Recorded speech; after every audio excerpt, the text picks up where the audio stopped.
Eu vou começando aqui. Então, primeiramente, boa tarde. Gostaria de agradecer a disponibilidade da professora Michele e também gostaria de dizer que esta entrevista é a composição para a estruturação de um trabalho da segunda unidade da disciplina de Teoria da História 1, a qual nós estamos lendo e, enfim, estudando, né, epistemes e, dentre elas, a própria questão da teoria da história numa concepção do campo do imaginário.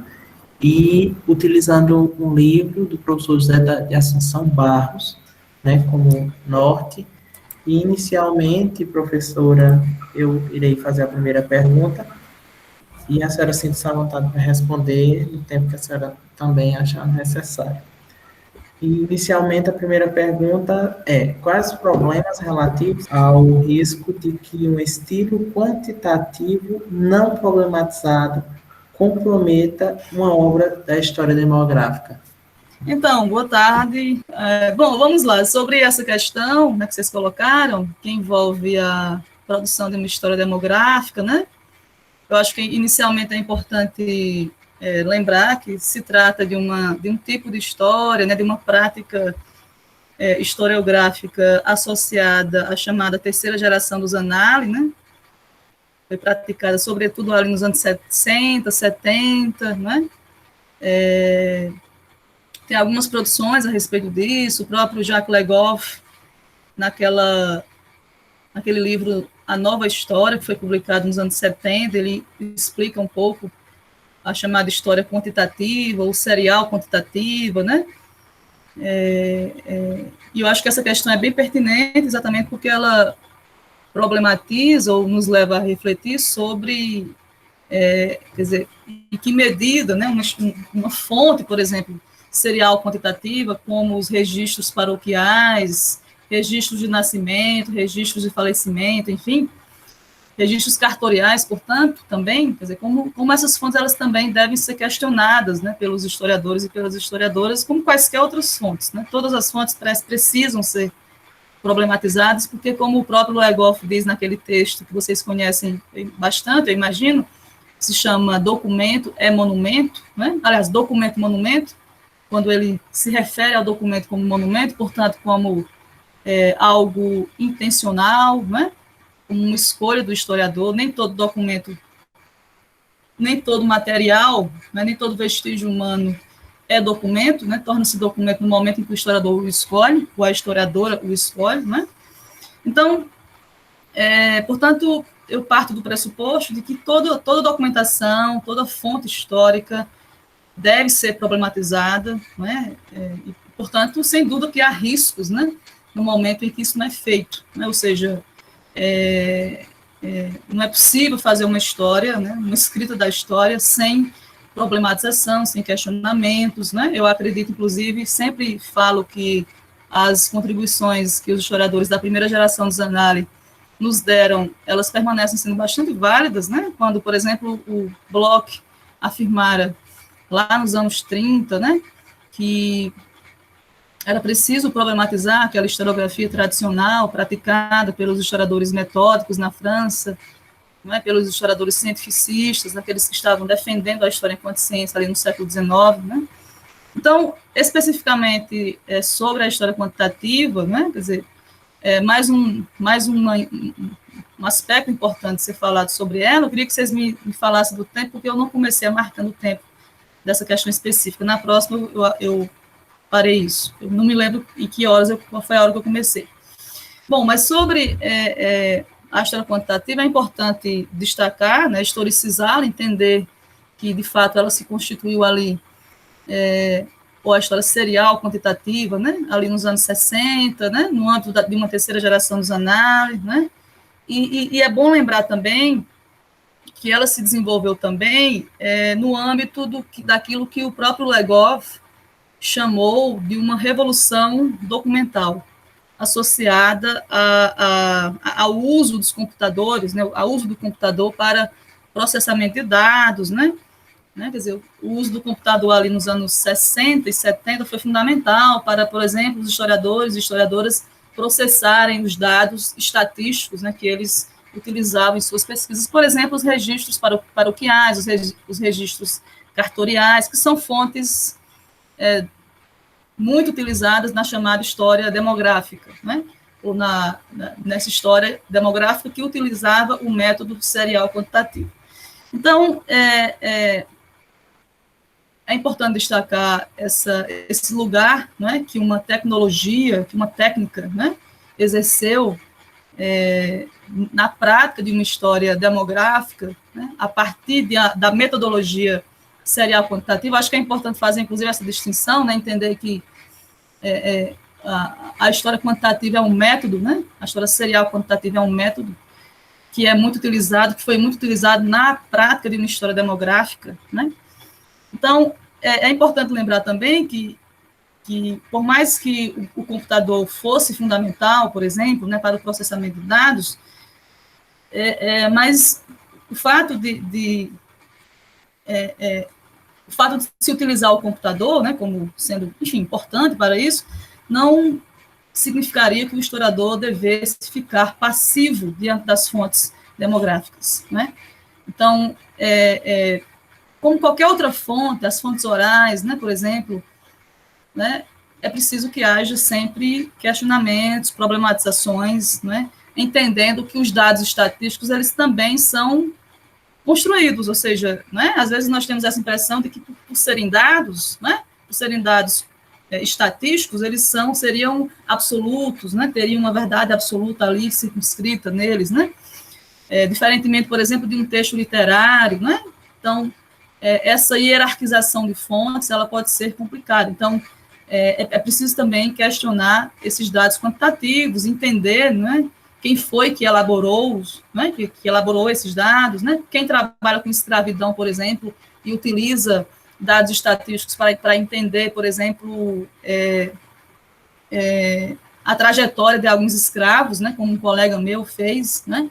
Quer dizer, é preciso entender quem foi que elaborou aquele documento. É um documento normalmente elaborado pela estrutura escravocrata, não pelo próprio escravo, claro, né? Portanto, os riscos, né, já que a pergunta que vocês fizeram, os riscos têm a ver com com o fato de que não se deve fazer uma história sem essa consciência, né, de que esses documentos, eles são construções, né, eles são elaborados, eles são, portanto,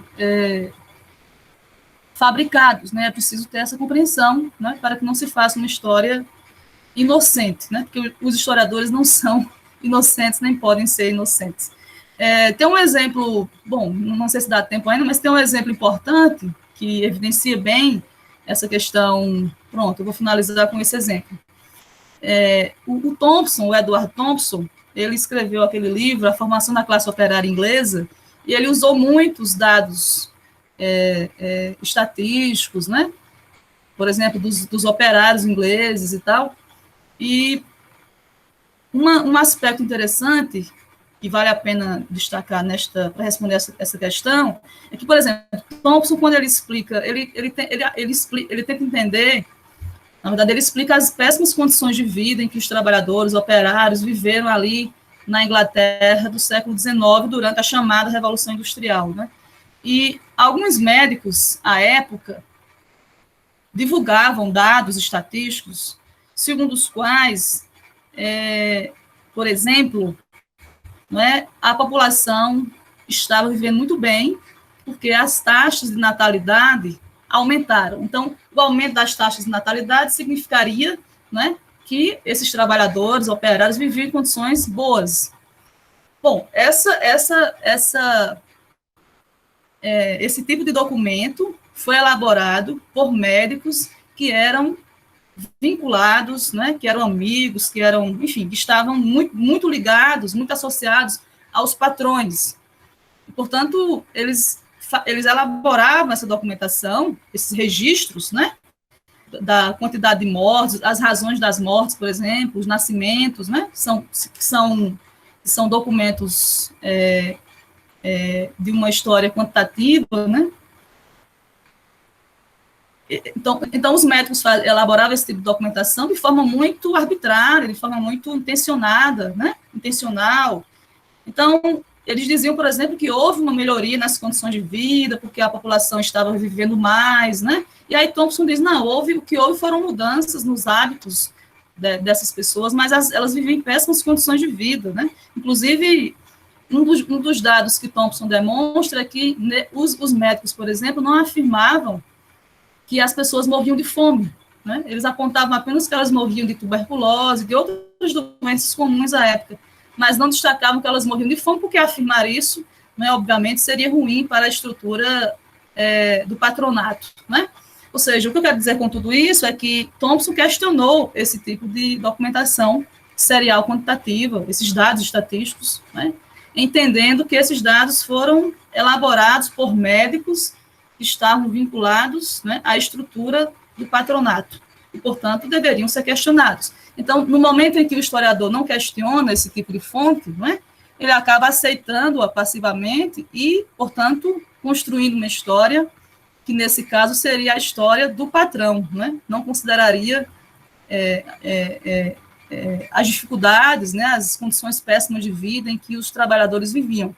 Então, esse é apenas um exemplo, né, de um dos riscos que o historiador e a historiadora podem correr se não fizerem o questionamento de qualquer fonte, entre as quais, né, aquelas que são muito utilizadas pelos historiadores que usam o método serial quantitativo para fazer, por exemplo, uma história demográfica. Eu não sei se eu fui muito clara, mas qualquer coisa vocês podem me indagar também. Pois sim, professora. A segunda pergunta diz respeito às fontes orais. Então, quais os cuidados que a gente deve ter ao usá-las em uma pesquisa histórica? Certo, eu anotei aqui o tempo, tá? 15h23, agora eu vou seguir. Então, é uma pergunta importante, né? Essa, sem dúvida. É muito comum os estudantes de mestrado e de graduação, né, terem um certo incômodo, inclusive, uma certa dificuldade ao realizar pesquisas com fontes orais, porque há uma certa, digamos assim, diferenciação histórica, né, entre a oralidade e a escrita. Então, se nós pegarmos a própria tradição historiográfica do século XIX, que valorizava predominantemente os documentos escritos, né, nós já entendemos, por meio disso, por que as fontes orais elas são tão motivo, às vezes, de uma certa dificuldade, né, dos estudantes em trabalharem com ela, né, quer dizer, envolve pessoas vivas, né, isso é uma questão importante, trabalhar com fontes orais. Então, se você está entrevistando, né, quaisquer que sejam as pessoas, em quaisquer faixas etárias, então elas estão vivas, portanto, envolve, por exemplo, a necessidade de ter sua pesquisa aceita por um comitê de ética, né? Envolve a elaboração de questionamentos, de questionários a partir dos objetivos de sua pesquisa. Então, o interessante, eu queria começar com isso, é que eu acredito que essa diferenciação entre as fontes orais e as fontes escritas, né, e essa dificuldade, ou pelo menos nós achamos que é mais difícil, né, eu acho que há uma compreensão de que é mais difícil trabalhar com fontes orais, e eu tenho a impressão que essa compreensão ela tem a ver exatamente com, digamos assim, com aquela compreensão de história, né, por mais que nós questionemos, ela ainda permanece, né, em algum momento nas nossas disciplinas, na maneira como nós pensamos a história, que é aquela concepção chamada positivista, né, de valorizar predominantemente o documento escrito. Bom, então eu acho que isso é um ponto interessante para a gente pensar, né, entender essas particularidades, digamos assim, das fontes orais. Então, em primeiro lugar, vocês perguntam sobre os cuidados, né? Acho que é importante entender que são fontes particulares, sim, como qualquer outras, né? Então, se nós utilizamos, por exemplo, jornais, o uso do jornal requer, né, um método específico para se entender, por exemplo, quem é o dono do jornal, né, entender que aquele jornal foi produzido em um contexto, há interesses, né? Então, toda fonte, ela requer, digamos, cuidados específicos, né? E as fontes orais também né, requerem cuidados específicos. E ainda mais em razão desses motivos que eu elenquei antes, né, por se tratar de pessoas vivas que nós estamos entrevistando, e, portanto, né, nós fazemos uma questão, ela pode responder 2, 3, 4, 5, né, pode responder questões que não dizem nem respeito àquilo que nós perguntamos, e eu acho que essa orientação é bem importante, é muito importante que o historiador e a historiadora, né, os pesquisadores de maneira geral, ao realizarem pesquisas com base nas fontes orais, tenham essa sensibilidade histórica, não é, para ouvir, de fato, o outro, né? Ou seja, não esperar que o outro tão somente responda aquelas questões prontas por nós próprios, né? E simples assim, e não é isso, né? As pessoas não são robôs, elas não são robotizadas, né? Então, eu acho que uma orientação muito importante, um cuidado, digamos assim, importante, é exatamente esse, quer dizer, ouvir o outro, né, para além da pergunta que nós fazemos a ele, né? Eu acho que isso, inclusive, enriquece, sem dúvida, uma pesquisa baseada nas fontes orais. No momento em que nós fazemos uma pergunta e deixamos, né, o sujeito, a sujeita, falarem, responderem à pergunta ou ampliarem, né, o seu leque de opções em suas respostas. Então, eu acho que é fundamental que o historiador e a historiadora não exerçam, digamos assim, uma espécie de tolhimento, né? Não tolham, né, o sujeito que está ali ouvindo e respondendo as questões. Obviamente que tem outros cuidados, né, que tem a ver com esse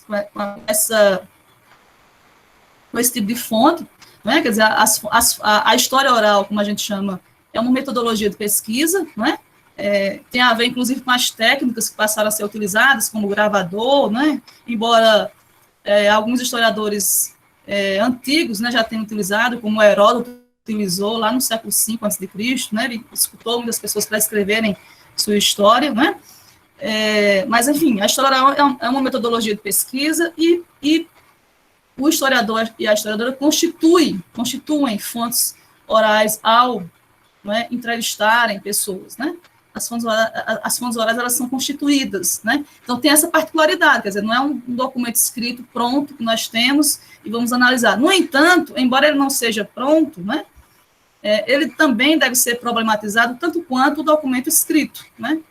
E, além de problematizar aquilo que é falado pelo sujeito, é importante também problematizar os seus gestos, né, o seu corpo, né, as suas emoções, que possivelmente saem no momento que se fala de algum evento, né? Ou seja, há elementos muito específicos, né, nas fontes orais, nesse tipo de metodologia, né, que é a história oral, que não existem quando nós utilizamos, por exemplo, uma documentação escrita, né, ou uma documentação da cultura material. Eu acho que essa é uma questão importante, é um cuidado importante. Há outros vários cuidados, mas vou ficar por aqui, porque eu já falei 6 minutos. Espero ter contribuído. Boa tarde, professora. Eu gostaria primeiramente de agradecer a presença da senhora aqui hoje com a gente e, dando continuidade, a história das mentalidades, ela explora como os modos de sentir e os modos de agir, eles condicionam os indivíduos na sociedade. Então, desse modo, identificava uma mentalidade coletiva. Lá, essa pergunta a gente pode ministrar uma aula, né? É uma questão bem importante. Então, a história das mentalidades se desenvolveu ali na França, né? Nos anos 70, tem, nesse mesmo livro que eu citei antes, este aqui, foi organizado pelo Jacques Legoff, A História Nova, tem um verbete, né? Ele chama esse livro de dicionário, então tem um verbete exclusivamente dedicado para tratar da história das mentalidades. E, de fato, nós nem chegamos, né? Talvez o próprio Legoff ele não chega a se referir à história das mentalidades como um campo de pesquisa, como um campo teórico, né? Ele se refere mais ao próprio conceito de mentalidade, sabe? E esse conceito ele se desenvolveu um pouco já ali com Marc Bloch, no livro Os Reis Taumaturgos, em 24, né? Quando ele estudou a crença que a população, que os súditos franceses e ingleses tinham na cura de uma doença chamada escrófula por meio do toque real, né? E aí tanto o Bloch quanto o Luciano Febvre se referiam a um conceito chamado utensilagem mental, um negócio meio esquisito, né? Utensilagem mental, que é aquilo que mais tarde Legoff chamou de mentalidades, né? E, de fato, uma das questões, digamos assim, mais complexas, quando se fala em história das mentalidades, ou mentalidade coletiva, é exatamente aquela compreensão, né, que foi muito forte na terceira geração do Zanardi, que era a compreensão de que, uma compreensão tanto quanto estruturalista, ou seja, a ideia de que era possível, né, uma sociedade inteira pensar do mesmo jeito, né, ou seja, haveria uma mentalidade coletiva que, como vocês colocam na questão, pressionaria os indivíduos, né, a pensarem, a sentirem de uma única forma. Então, esse conceito de mentalidade, né, e a própria história das mentalidades acabou sendo um pouco criticada, ou até muito criticada por isso, a partir dos anos 70 já, os anos 80, que foi o momento em que houve uma crítica maior aos estruturalismos, entre os quais, né, o próprio estruturalismo, que era muito comum ali na escola, na segunda e terceira gerações, né, principalmente na segunda geração da escola de Zanardi com o Fernando Brodel. Então, deixa eu me enviar a pergunta novamente. Então, a pergunta no fim é essa, né? É identificável uma mentalidade coletiva para esses historiadores? Sim, né? Por exemplo, para o Jacques Legoff, lá nos anos 70, mais uma vez citando, porque, de fato, ele foi o historiador que, inclusive, definiu esse conceito de mentalidade, né? Então, para ele, por exemplo, havia uma mentalidade cristã, né, que perdurou por séculos a Europa, né, de tal maneira que, para ele, a chamada Idade Média teria se encerrado apenas entre os séculos XVIII e XIX, quando houve uma mudança significativa em termos estruturais na sociedade a partir da ciência moderna, do processo de industrialização, de modernização, de urbanização, e essas mudanças teriam provocado uma mudança significativa na mentalidade cristã. Ou seja, para Legoff, né, a mentalidade cristã ela teria se desenvolvido, né, teria sido predominante nesse longo tempo, e ela moldaria o comportamento dos indivíduos. Eu queria dar um outro exemplo, e eu acho que este é fundamental para nós entendermos isso, né, e ao mesmo tempo questionarmos, que foi o livro do Lucian Febvre, chamado, um livro que ele escreveu sobre o Rabelais, né, esqueci agora o título, mas é o livro sobre o Rabelais, um livro dele bastante conhecido. Ele estuda o problema da crença no século XVI, a partir do caso de Rabelais, e ele começa, ele digamos assim, parte da seguinte questão para realizar essa pesquisa. Houve afirmações, à época, né, de que o Rabelais teria sido um ateu, tá? E ele viveu ali no século XVI. Rabelais foi um intelectual, né, sobre quem o Bakhtin fala, por exemplo, naquele livro A Cultura Popular na Idade Média. Então, o Rabelais foi um intelectual da igreja, né, escreveu, né, livros como Gargantua e Pantagruel, né, então foi alguém que escreveu, inclusive, obras que eram consideradas absolutamente digamos assim, anticristãs quase, né, porque se vocês lerem Gargantua e Pantagruel, vocês vão ver como são obras em que ele faz uma espécie de elogio à gula, né, e a gula era um pecado, né, obviamente para a Igreja Católica, permanece sendo até, né. Então, o que eu quero dizer com isso é que o Febvre, ele estuda, escreve um livro sobre o Rabelais para questionar a tese de que ele teria sido ateu, em função de que ele teria escrito esses livros, né, anticristãos, digamos assim, e, portanto, ele seria ateu.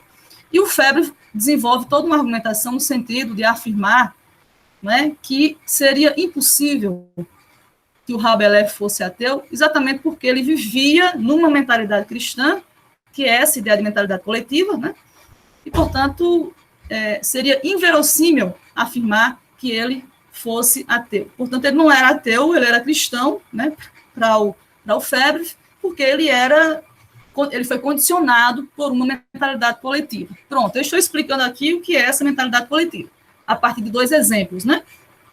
A questão é, nós, historiadores hoje, né, podemos fazer uma história como eles fizeram, ou seja, baseando-nos numa mentalidade coletiva? Eu penso que não. Eu acho que essa noção ela já foi bastante questionada, problematizada, né? Por quê? Porque nós passamos a entender que é preciso considerar também as ações dos sujeitos, as ações individuais, né? É preciso considerar que, claro que existe uma mentalidade, sim, no entanto, existem também sujeitos que a questionam e que podem, né, sujeitos que vivem à margem dela, que a questionam e que, portanto, não são totalmente engolidos por ela. Então, isso se assemelha muito à discussão que nós fazemos sobre a questão das estruturas, né? Em que medida as estruturas socioeconômicas determinam a ação dos sujeitos. Ora, é preciso considerar, como o próprio Marx fizera, né? Quando ele afirma que a história, quando ele afirma que, eu queria lembrar aqui a frase, mas ele afirma que os homens e as mulheres, aliás, os homens, né, ele não usa mulheres, os homens fazem sua própria história, mas não a fazem, ou melhor, mas a fazem em condições não escolhidas por eles. Ou seja, o que ele quer dizer com isso? Porque existe uma estrutura que precede da própria existência humana, né? A existência de nós quando nascemos. Então, mas, por outro lado, é preciso considerar que os homens e as mulheres fazem sua história. Ou seja, há uma ação na estrutura. É preciso considerar essa relação da ação do sujeito e da estrutura. Tanto a estrutura socioeconômica como a estrutura mental, né? Eu me refiro às duas, né, por exemplo. Então, sem dúvida que eu penso que nas condições em que nós praticamos a história hoje, né, eu penso que não cabe mais nós acharmos, né, que é possível identificar uma mentalidade coletiva. É preciso considerar as subjetividades, né, as ações dos sujeitos, entender que nós não somos passivos, né, diante de uma suposta mentalidade coletiva. Tá? Então, é mais ou menos isso.